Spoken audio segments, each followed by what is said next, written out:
And welcome back to Coast to Coast. You know, we've been talking for years now about Morgellons disease when not many institutions or health practitioners will even listen.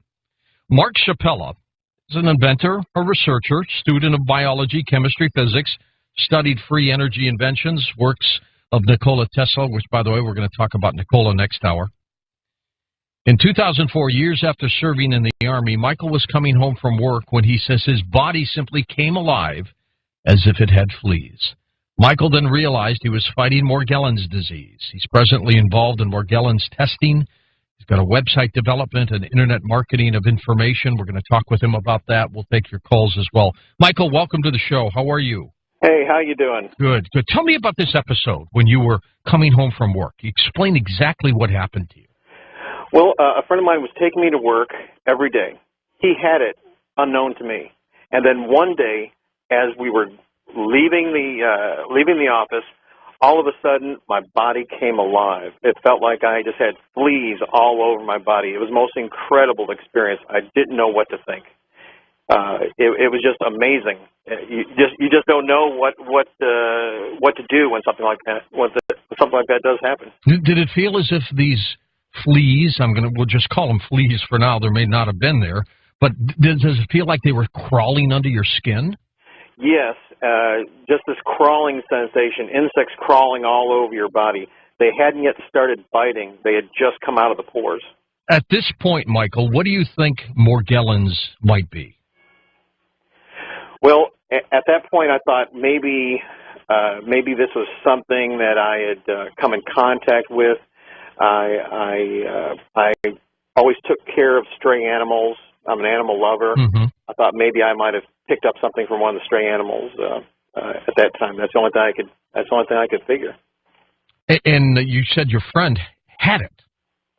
Well, what had happened was I went to the emergency room and told the doctor, and he proceeded to give me permethrin, which is simply a type of chemical that an extract of marigold, which is a type of nerve agent which kills any type of insect. It's like a weak, a weak insecticide almost, yes, isn't it? Yes.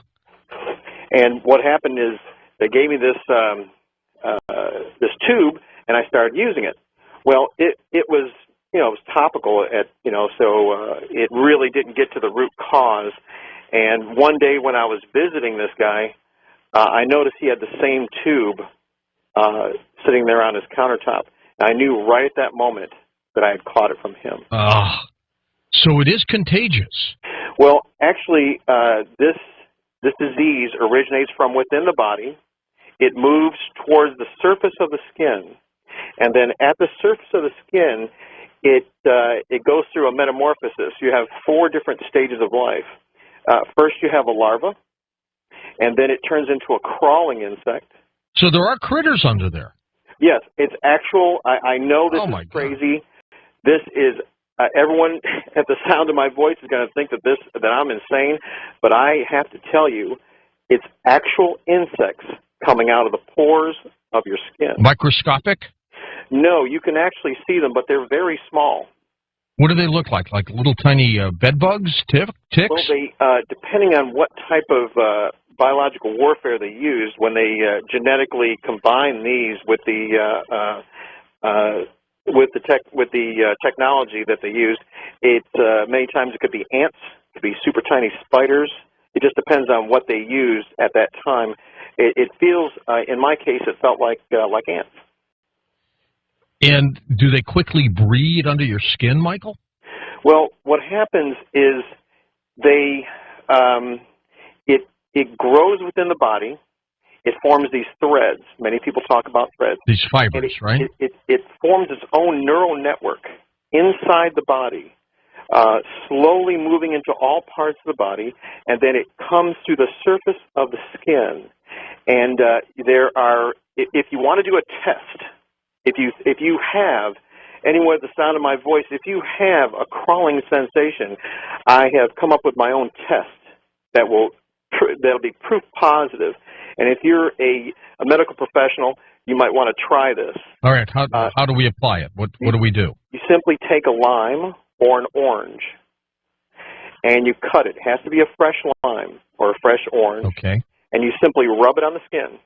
When the acid soaks into the pores, the insects are trying to leave the skin and trying to escape the acid environment and are killed. And so what you'll see is a bunch of very small, what looks like worms on the surface of the skin. So those little fibers that you call worms, those are part of these little insects then?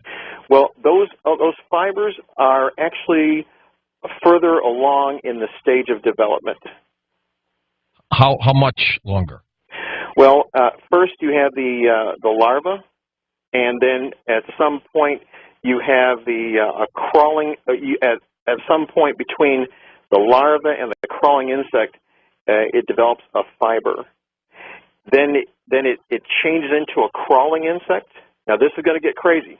It turns into a crawling insect, and then finally the insect actually metamorphoses once again into an insect that jumps off the body like a flea.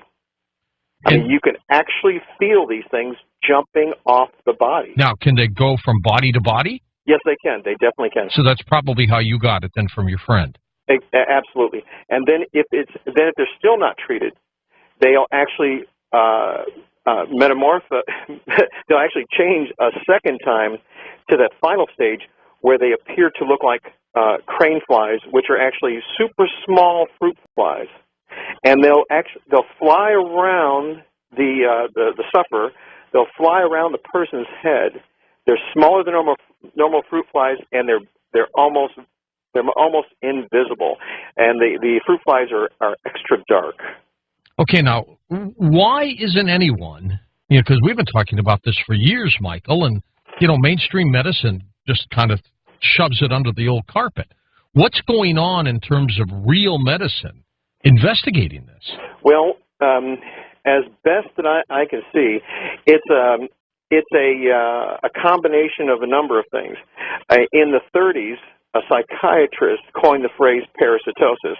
Any person that imagines that they're feeling some type of imaginary parasite is automatically termed mentally ill. Okay. Okay, I can see that. Yeah. I believe that this thing was created to be incurable by the people who put it into effect. Explain that. Is this a little virus weapon that has gone astray or something? This is a very intentional thing. It was actually called H19. There is a researcher. What happened was approximately 150 microbiologists got together to create this bioweapon.